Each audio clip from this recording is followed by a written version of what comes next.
নমস্কার সবাই, কেমন আছো? তো আজকে নিয়ে এসেছি তোমাদের কাছে একটি মাটির থালাতে মা দুর্গার একটি পেন্টিং করব।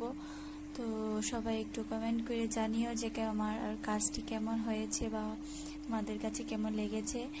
তো যারা যারা আমার চ্যানেলে নতুন তারা অবশ্যই আমার চ্যানেলটিকে সাবস্ক্রাইব করো আর নতুন নতুন ভিডিও পাওয়ার জন্য। তো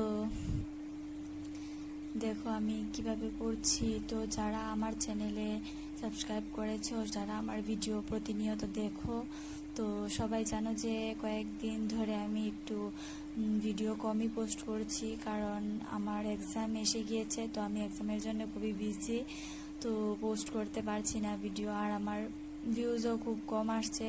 তো আমি জানি যে প্রতিনিয়ত ভিডিও পোস্ট না করার কারণেই আমার ভিডিও ভিউজ হয়তো কম আসছে। তো আমি যথাসম্ভব চেষ্টা করব যে ভিডিও প্রতিদিন পোস্ট করার। তো তোমরাও প্লিজ আমার সাথে থাকবে, আমাকে সাপোর্ট করবে। তো আর কি বলবো। তো দেখো প্রায় শেষ হয়ে যাচ্ছে। এই দেখো তোমাদের কেমন লেগেছে। আমি ফার্স্ট করছি মাটির থালাতে কোনো কাজ, প্রথম করছি আমি এই কাজটি। আমার খুবই ইচ্ছে ছিল যে মাটির থালা থেকে কিছু করব। তো যেহেতু মা আসছে আর 40 দিনের মতো রয়েছে ব্যবধান আমাদের মা আর আমাদের মধ্যে, তো ভাবলাম যে না, মাকেই আঁকা যাক। তো সবাই একটু জানাও যে কেমন হয়েছে মার এই ছবিটি। আমার প্রিয় কয়েকজন তো বলেছে খুবই সুন্দর হয়েছে। আর এটা শর্ট ভিডিও আমি দিয়েছি, যদিও ভিউজ কমই এসেছে, হয়তো 30 জন না কতজন দেখেছে। আমি চাই যে আমার এই লং ভিডিওটা সবাই দেখুক, আর তোমরা সবাই একটু সাপোর্ট করো, তোমাদের সবার প্রিয়জনদের কাছে একটু শেয়ার করে দিও। তো প্লিজ, আর কি বলবো তোমাদের কাছে। তো সবাই আমার পাশে থেকো।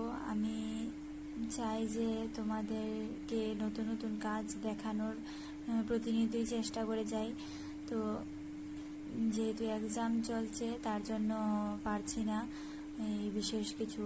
তো এই থালাটি আমি কয়েকদিন ধরেই রেডি করছিলাম, আর মধ্যে আমি অসুস্থ ছিলাম, তোমাদেরকে জানিয়েওছি আমি। আর যারা আমার কাছের সবাই জানে, যারা আছে সব ওরা তো জানেই, আর যারা আমার কাছের না, দূর থেকে আমার ভিডিও দেখে, তো তারার জন্য বলছি যে আমি অসুস্থ ছিলাম, তার জন্য ভিডিও পোস্ট করতে পারিনি। তো দেখো আমি কলকা করছি, কলকার মাধ্যমে মার এই প্রতিকৃতিটি ফুটিয়ে তোলার চেষ্টা করছি। তো আমি প্রথমেই সাদা কোটিংটা করিনি, তার জন্যই আমার হয়তো কষ্ট হয়েছে। এই মার যে ফেসের হলুদ কালারটা বসাতে খুবই কষ্ট হয়েছিল আমার।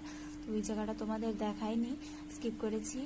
তো তারপর আমি ডাইরেক্ট রেড কালার দিয়ে তারপর আমি মার মুখের ইয়েটা করেছি। করার পর যখন আমার ব্রাশ দিয়েও ছিল না, আমি কি করেছি, হাত দিয়ে ঘষে ঘষে করেছি। এই যে তোমরা যে মার মুখের যে ইয়েটা দেখছো, গঠনটা, এই জায়গাটা কিন্তু আমি হাতের সাহায্যেই করেছি। তারপর যখন হয়ে গিয়েছে তখন তারপর ব্রাশ দিয়ে করেছি। তো এত এক্সপার্ট না আমি যদিও, তারপর চেষ্টা করেছি যে তোমাদের কাছে একটু ভালো কিছু দেখানোর, ভালো কিছু তোমাদের সামনে তুলে ধরার। তো তোমরা সবাই জানিও আর আমার পাশে থেকো। আর যারা নতুন তারা প্লিজ আমার চ্যানেলটিকে সাবস্ক্রাইব করো, আর ভিডিওটিকে অবশ্যই একটা লাইক করে দিও যতটুকু পারো, তোমাদের যতটুকু সম্ভব হয়, যদি ভালো লাগে তাহলে, আর শেয়ার করে দিও। আর কি বলবো, সবাই তো পুজোর কেনাকাটা শুরু করে দিয়েছে। সবাই কি কি ড্রেস কিনেছো বা এবার কি নতুন বেরিয়েছে সবাই একটু জানাবে। আর দেখা হবে